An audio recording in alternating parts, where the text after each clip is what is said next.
Eventos Finais, capítulo 15. O selo de Deus e a marca da besta. Só duas classes. Só poderá haver duas classes.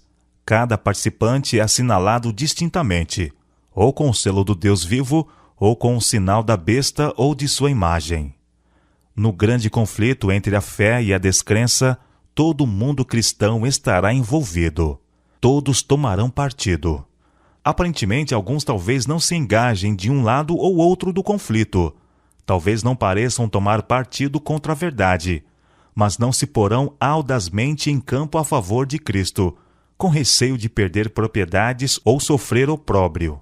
Todos esses serão incluídos entre os inimigos de Cristo.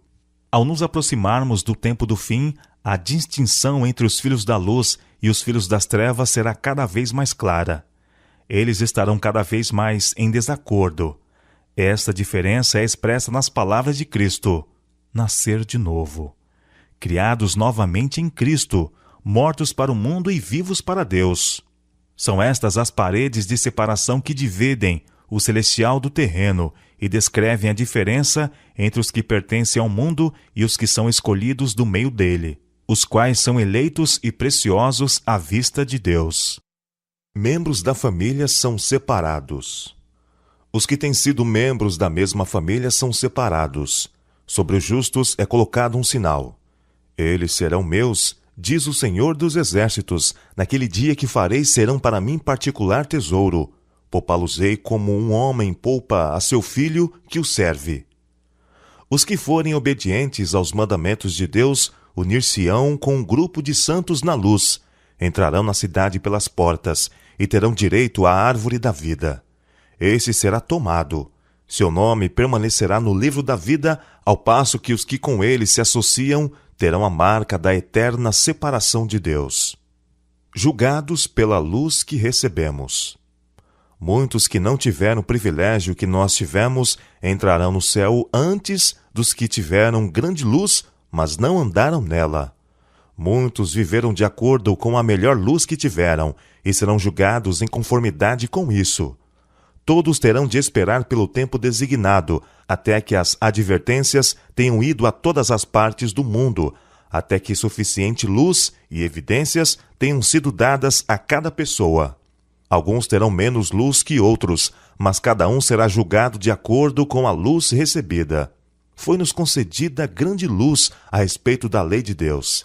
Esta lei é o padrão do caráter. Requer-se agora que o homem viva de acordo com ela, e seremos julgados por essa lei no último grande dia. Nesse dia, os homens serão tratados segundo a luz que receberam. Os que tiveram grande luz e a desprezaram encontram-se em pior situação do que aqueles a quem não foram concedidas tantas vantagens. Eles exaltam a si mesmos, mas não ao Senhor. A punição imposta aos seres humanos será, em todos os casos, proporcional à desonra que eles causaram a Deus. Cada qual receberá esclarecimento bastante para fazer inteligentemente a sua decisão. Não há desculpa para cegueira voluntária. Ninguém será condenado por não fazer caso da luz e do conhecimento que nunca teve e não pôde obter. Muitos, porém, recusam obedecer à verdade que lhes é apresentada pelos embaixadores de Cristo, porque desejam acomodar-se ao padrão do mundo, e a luz que penetrou no seu entendimento, a luz que resplandeceu na alma, condená-los-á no juízo. Os que têm oportunidade de ouvir a verdade, mas não se esforçam para ouvi-la ou compreendê-la, pensando que, se não ouvirem, não serão responsáveis, serão considerados culpados perante Deus, como se a tivessem ouvido e rejeitado.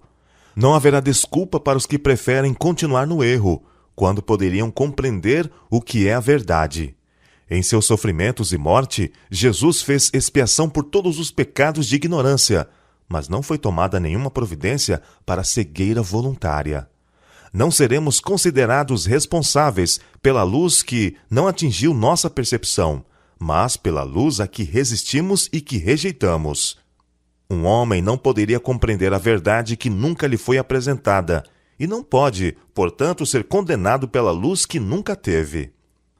A importância da beneficência prática. As decisões do último dia recaem sobre nossa beneficência prática. Cristo reconhece cada ato de beneficência como feito a Ele mesmo. Quando as nações se reunirem diante dele, não haverá senão duas classes, e seu destino eterno será determinado pelo que houverem feito ou negligenciado fazer por ele na pessoa dos pobres e sofredores. Há, entre os gentios, almas que servem a Deus ignorantemente, a quem a luz nunca foi elevada por instrumentos humanos. Todavia, não perecerão. Conquanto ignorantes da lei escrita de Deus, ouviram sua voz a falar-lhes por meio da natureza e fizeram aquilo que a lei requeria. Suas obras testificam que o Espírito Santo lhes tocou o coração e são reconhecidos como filhos de Deus.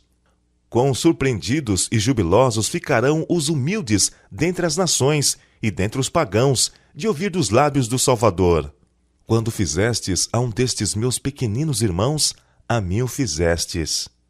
Quão alegre ficará o coração do infinito amor quando seus seguidores erguerem para ele o olhar, em surpresa e gozo, ante suas palavras de aprovação.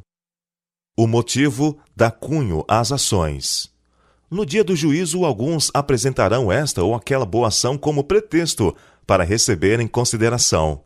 Eles dirão: eu montei um negócio para vários jovens, dei dinheiro para fundar hospitais, aliviei as necessidades das viúvas e acolhi os pobres em minha casa. Sim, mas os seus motivos estavam tão contaminados pelo egoísmo que a ação não era agradável à vista do Senhor. Em tudo o que fizeram, o próprio eu foi realçado consideravelmente. É o motivo que imprime cunho às nossas ações, assinalando-as com ignominia ou elevado valor moral. O que é o selo de Deus? Logo que o povo de Deus estiver selado na fronte, não é algum selo ou marca que pode ser visto, mas a consolidação da verdade, tanto intelectual como espiritual, de modo que não possam ser abalados. Logo que o povo de Deus estiver selado e preparado para a sacudidura, ela ocorrerá. Na realidade, já começou. O selo do Deus vivo é colocado nos que guardam conscienciosamente o sábado do Senhor. Os que querem ter o selo de Deus na testa precisam guardar o sábado do quarto mandamento. A verdadeira obediência do sábado é o sinal de lealdade a Deus. De todos os 10 preceitos, só o quarto contém o selo do grande legislador, criador dos céus e da terra. A observância do memorial do Senhor, o sábado instituído no Éden, o sábado do 7º dia, é a prova de nossa lealdade a Deus. Tão verdadeiramente como foi colocado um sinal sobre as portas das habitações dos hebreus, para proteger o povo contra a ruína geral, será colocado um sinal em cada um dos que pertencem ao povo de Deus. O Senhor declara: também lhes dei os meus sábados, para servirem de sinal entre mim e eles, para que soubessem que eu sou o Senhor, que os santifica. Semelhança com Cristo no caráter. O selo do Deus vivo só será colocado nos que se assemelham a Cristo no caráter. Os que hão de receber o selo do Deus vivo e ser protegidos no tempo de angústia devem refletir completamente a imagem de Jesus. O selo de Deus jamais será colocado à testa de um homem ou mulher impuros. Jamais será colocado à testa de um homem ou mulher cobiçosos ou amantes do mundo. Jamais será colocado à testa de homens ou mulheres de língua falsa ou coração enganoso. Todos os que recebem o selo devem ser imaculados diante de Deus, candidatos para o céu. O amor exprime-se na obediência, e o amor perfeito lança fora o temor. Os que amam a Deus têm o seu selo na testa e praticam as obras de Deus. Os que vencem o mundo, a carne, o diabo, serão os agraciados que receberão o selo do Deus vivo. Com todas as faculdades que nos foram dadas por Deus, estamos procurando alcançar a medida da estatura de homens e mulheres em Cristo? Estamos buscando sua plenitude, chegando cada vez mais alto, procurando atingir a perfeição de seu caráter? Quando os servos de Deus chegarem a esse ponto, eles serão selados em suas frontes.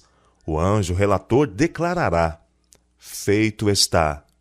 Eles estarão completos naquele a quem pertencem pela criação e pela redenção.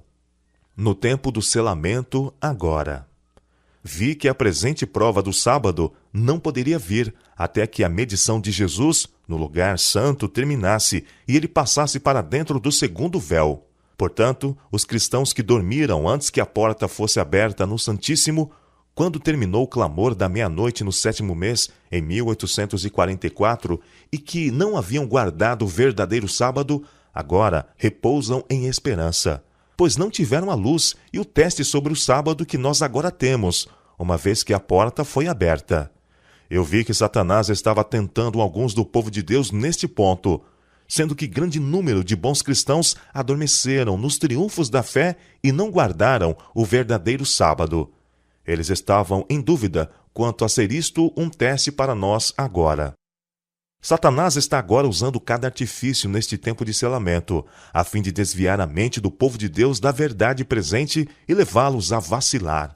Vi que ela, a senhora Hastings, estava selada, e a voz de Deus ressurgiria e se ergueria sobre a terra, e estaria com os 144.000.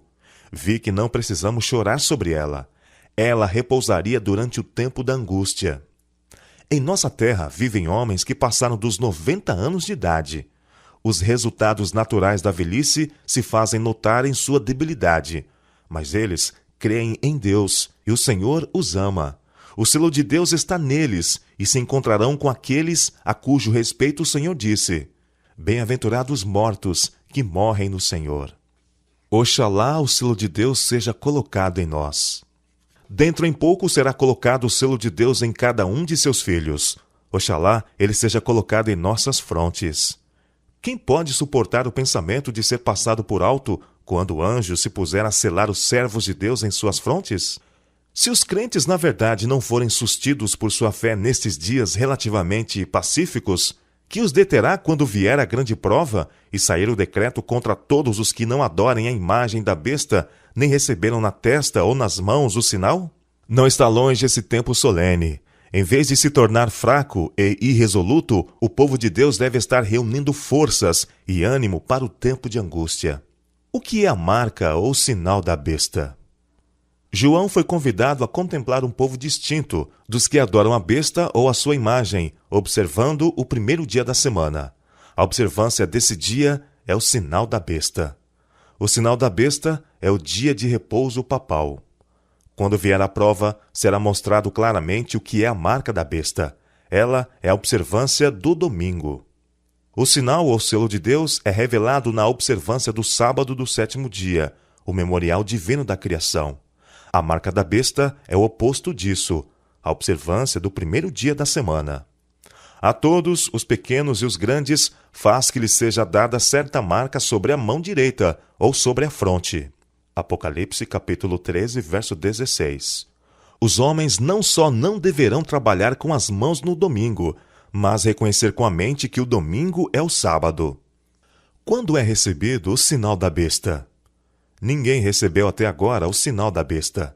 A observância do domingo não é ainda o sinal da besta, e não será até que saia o decreto compelindo os homens a venerarem esse falso sábado. Chegará o tempo em que esse dia será a prova, mas esse tempo ainda não veio. Deus concedeu aos homens o sábado como sinal entre ele e eles, como uma prova da fidelidade deles. Os que na grande crise que está perante nós, depois de receberem iluminação no tocante à lei de Deus, prosseguem desobedecendo e exaltando leis humanas acima da de Deus, receberão o sinal da besta. O sábado será a pedra de toque da lealdade, pois é o ponto da verdade especialmente controvertido.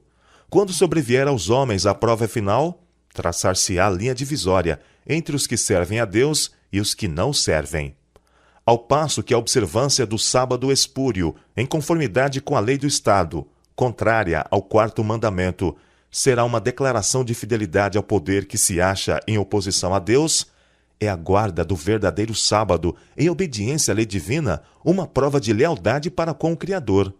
Ao passo que uma classe, aceitando o sinal de submissão aos poderes terrestres, recebe o sinal da besta, a outra, preferindo o sinal da obediência à autoridade divina, recebe o selo de Deus. A imposição da observância do domingo é a prova. Ninguém é condenado sem que haja recebido iluminação, nem se compenetrado na obrigatoriedade do 4º mandamento. Mas quando for expelido o decreto que impõe o sábado espúrio e o alto clamor do terceiro anjo a advertir os homens contra a adoração da besta e de sua imagem, será traçada com clareza a linha divisória entre o falso e o verdadeiro. Então os que ainda persistirem na transgressão receberão o sinal da besta. Quando, porém, a observância do domingo for imposta por lei e o mundo for esclarecido relativamente à obrigação do verdadeiro sábado, quem então transgredir o mandamento de Deus para obedecer a um preceito que não tem maior autoridade que a de Roma, honrará desta maneira o papado mais do que a Deus. Prestará homenagem a Roma, ao poder que impõe a instituição que Roma ordenou. Adorará a besta e a sua imagem.